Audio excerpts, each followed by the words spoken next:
Fall Guys is out, again, this time on mobile. And as a dad who enjoys a few games every now and then as a bean, and with a son who loves Fall Guys, I felt a need to give it a proper look. First off, actually getting it on your device will require you to install the Epic Games Launcher of their website, as it's not on Google Play. For iPhones, I'm not really sure how it works. In there, you download the installer for Fall Guys. This is also where you do all the updates. Maybe a little bit of cumbersome, but smooth enough, no big deal. There's also full crossplay with PC and consoles, meaning that matchmaking on all platforms is now actually way better than it used to be, which is a nice bonus even if you don't play on mobile. With the mobile release also comes full touch support. Now, this touch support is fine, but annoyingly it takes a second or so before you can actually start moving after the match begins, meaning you'll always actually be a few steps behind your opponents if they use controllers or mouse and keyboard. Very annoying and strange, but not the end of the world. While the Android version does support controllers, it doesn't do so in the menu, strange enough.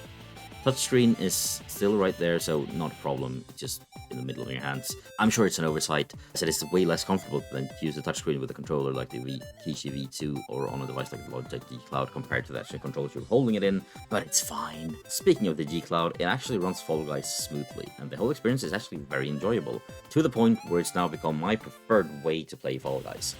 Previously, I would usually stream it through Boost or Cloud Gaming on my phone or G Cloud, and with fidelity of that is better, and the full UI actually works with the controller if you do it like that.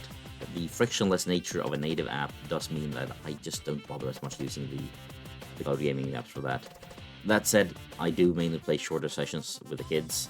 If I were to play for like more than an hour, I'm sure I would opt in for the cloud experience, or even use my PS5. So long story short, Fall Guys Mobile is exactly that. Fall Guys. It's a fun time, don't get me wrong, but it's nothing more than it's always been. The mobile port allows for more spontaneously play, and it's a good port, but there isn't that much else to be seen here that hasn't been seen elsewhere.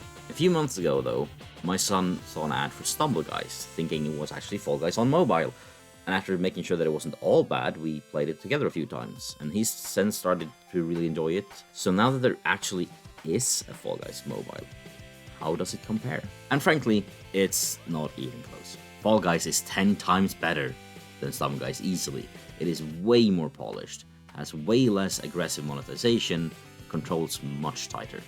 Of course, to each their own, but I personally even uninstalled Stumble Guys as a result of Fall Guys being available now. Now, if you didn't like Fall Guys before, the mobile release won't change that likely. But if you want to jump in for a quick game more often, having it at your fingertips on your phone or tablet may be very well worth the trouble of downloading an APK file of Epic's website. See you in the next one.